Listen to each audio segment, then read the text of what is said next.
दोस्तों, हिंदू धर्म में सुबह सबसे पहले सूर्य देव की पूजा का बहुत महत्व है और इसी चीज को मानते हुए भारत के कई राजाओं ने सूर्य देव की खूब पूजा अर्चना की और इसी के बीच भारत में कई मंदिर भी बनवाए गए और उन्हीं में से एक है ओडिशा का कोणार्क सूर्य मंदिर, जो न सिर्फ अपनी भव्य बनावट से बल्कि कई रहस्यों से भरा हुआ है जिसके बारे में आज तक कोई पता नहीं कर पाया। और यही वजह है कि आज तक इस मंदिर में कई राज दफन हैं। और आज हम आपको इस मंदिर की कुछ ऐसी बातें बताने वाले हैं जो आपने कभी नहीं सुनी होगी। तो जानने के लिए बने रहिएगा वीडियो के अंत तक। उड़ीसा के पुरी में मौजूद इस मंदिर के बनने की कहानी अपने आप में बहुत दिलचस्प है। रथ के आकार में बने इस प्राचीन मंदिर का निर्माण 1250 ईस्वी में पूर्वी गंगा राजवंश के प्रसिद्धि सम्राट नरसिम्हा देव ने करवाया था। इतिहासकारों के मुताबिक अफगानी शासक मोहम्मद गौरी के शासनकाल में 13वीं शताब्दी में जब मुस्लिम शासकों ने भारत के उत्तरी पूर्वी राज्य और बंगाल के प्रांतों समेत कई राज्यों में जीत हासिल की थी, तब उस समय तक कोई भी शासक इन ताकतवर मुस्लिम शासकों से मुकाबला करने के लिए आगे नहीं आया। तब हिंदू शासन खत्म होने की कगार पर पहुंच गया था और ऐसी उम्मीद की जाने लगी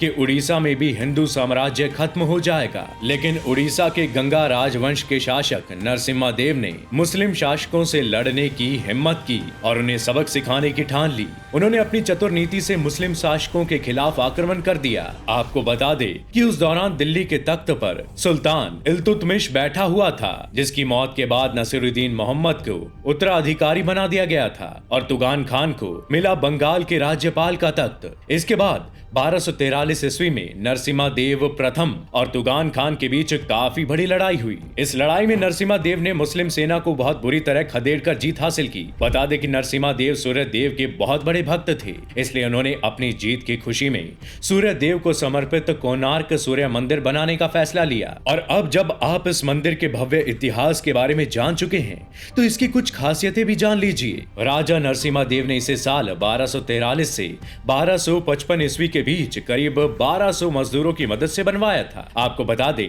कि इस विशाल मंदिर की नक्काशी करने और इसे सुंदर रूप देने में करीब 12 साल का लंबा समय लग गया था। हालांकि इस मंदिर के निर्माण के पीछे कई पौराणिक और धार्मिक कथाएं भी जुड़ी हुई हैं। इसका आकार बड़े रथ की तरह है, जिसमें 24 रथ के चक्के और 6 घोड़े इस रथ को खींच रहे हैं, जैसा कि भगवान सूर्य के रथ की तरह ये दिखाई पड़ता है। ओडिशा में बना ये सूर्य मंदिर देखने में बहुत सुंदर और आलीशान लगता है। खास बात ये है कि सूर्य भगवान का ये मंदिर अपनी अनूठी कलाकृति और भव्यता की वजह से यूनेस्को की वर्ल्ड हेरिटेज साइट में भी शामिल किया गया है। अब आप कहेंगे कि ये तो स्वाभाविक है, तो बिल्कुल आप सही हैं, क्योंकि मंदिर से जुड़ी ऐसी कई कहानियां बन ही जाएंगी। असल में कोणार्क सूर्य मंदिर से कई धार्मिक और पौराणिक कथाएं भी जुड़ी हुई हैं और ऐसी एक कहानी के मुताबिक भगवान श्री कृष्ण के पुत्र सांबा ने एक बार नारद मुनि के साथ बेहद अभद्रता के साथ बुरा बर्ताव किया था, जिसकी वजह से उन्हें नारद जी ने कुष्ठ रोग होने का श्राप दे दिया था। वहीं इस श्राप से बचने के लिए ऋषि कटक ने कृष्ण के पुत्र सांबा को सूर्य देव की कठोर तपस्या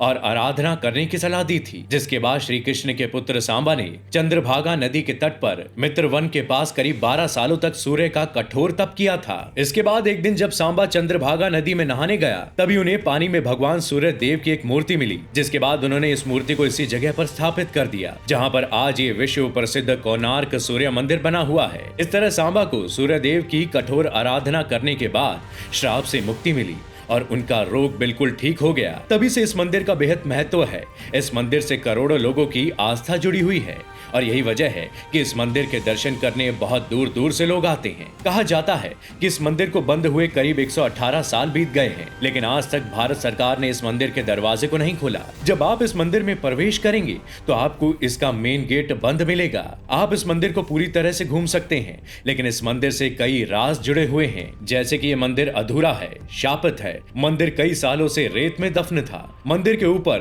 52 टन का एक चुंबक लगा था। ऐसी और भी कई बातें हैं जो आपको अचंभित कर सकती हैं, लेकिन सवाल तो यह आता है कि कई प्रयासों के बाद भारत सरकार इस मंदिर को खोलने का फैसला क्यों बदल देती है। इस मंदिर को कलिंग वास्तुकला की उपलब्धि का सबसे बड़ा एग्जाम्पल माना जाता है, क्योंकि इस प्रसिद्ध कोणार्क सूर्य मंदिर की वास्तुकला काफी हद तक कलिंगा मंदिर की वास्तुकला से मिलती जुलती है। देखा जाए तो उड़ीसा के पूर्वी समुद्री तट पर बना ये कोणार्क सूर्य मंदिर एक सुंदर संरचना है और इसके पत्थर पर बनी मूर्तियां कामोत्तेजक पोजीशन में हैं, जो इस मंदिर की दूसरी विशेषताओं को और भी बेहद शानदार ढंग से दर्शाती है। रथ के आकार में बने इस मंदिर में करीब 12 बड़े पहिए लगे हुए हैं, जिसे करीब 7 ताकतवर घोड़े खींचते हुए नजर आते हैं। इन पहियों की खास बात यह है कि ये पहिए धूप घड़ी का काम करते हैं और इनकी छाया से समय का अनुमान लगाया जाता है। कहा जाता है कि इस मंदिर के 7 घोड़े हफ्ते के सभी 7 दिन के प्रतीक माने जाते हैं, जबकि 12 जोड़ी पहिए दिन के 24 घंटों को बताते हैं। इसके साथ ही इनमें लगी 8 ताड़ियां दिन के 8 प्रहर को दर्शाती है। काले ग्रेनाइट और लाल पत्थर से बना ये एकमात्र ऐसा सूर्य मंदिर है जो कि इसकी खास बनावट और भव्यता के लिए पूरी दुनिया में जाना जाता है। इस अद्भुत मंदिर के निर्माण में कई कीमती धातुओं का इस्तेमाल किया गया है। कोणार्क सूर्य मंदिर के मेन गेट पर शेरों द्वारा हाथियों के विनाश का पोर्ट्रेट बनाया गया है, जिसमें शेर घमंड, अहंकार और हाथी धन का प्रतीक माना जाता है। ओडिशा में बने सूर्य मंदिर से लाखों लोगों की धार्मिक आस्था भी जुड़ी है। ऐसी मान्यता है कि इस मंदिर के दर्शन भर से शरीर से जुड़े सभी दुख दर्द दूर होते हैं और सभी मनोकामनाएं पूरी होती हैं। और बनावट की वजह से ही ये सूर्य मंदिर विदेशियों की खासा पसंद बना हुआ है। वहीं इस मंदिर को ब्लैक पैगोडा के नाम से भी जाना जाता है। दरअसल इस भव्य मंदिर का ऊंचा टावर काला दिखाई देता है। ओडिशा राज्य में बने इस कोणार्क सूर्य मंदिर में जाने का सबसे बेहतर समय फरवरी से अक्टूबर तक माना जाता है, क्योंकि इस समय मौसम अच्छा रहता है, जहां आप बस, ट्रेन या प्लेन से बड़ी आसानी से जा सकते हैं। दोस्तों, सूर्य देव को उजाले का सम्राट कहा जाता है और अगर ये ना होते तो पूरी सृष्टि अंधेरे में होती। खैर, ये तो हम सिर्फ बात कह रहे हैं, लेकिन जरा सोचिए अगर ऐसा होता तो क्या होता। और शायद इसलिए ये मंदिर अपने आप में काफी चीजों को खुद में समाये हुए है, जिससे लोगों में भगवान सूर्य के प्रति आस्था बनी हुई है। तो आशा करता हूं कि आपको इस मंदिर से जुड़ी कई बातें क्लियर हो गई होंगी। तो इसी बात पे वीडियो को लाइक शेयर करना ना भूले और अगर चैनल पर नए हैं तो चैनल को सब्सक्राइब जरूर कर दीजिएगा। आपका बहुत बहुत शुक्रिया।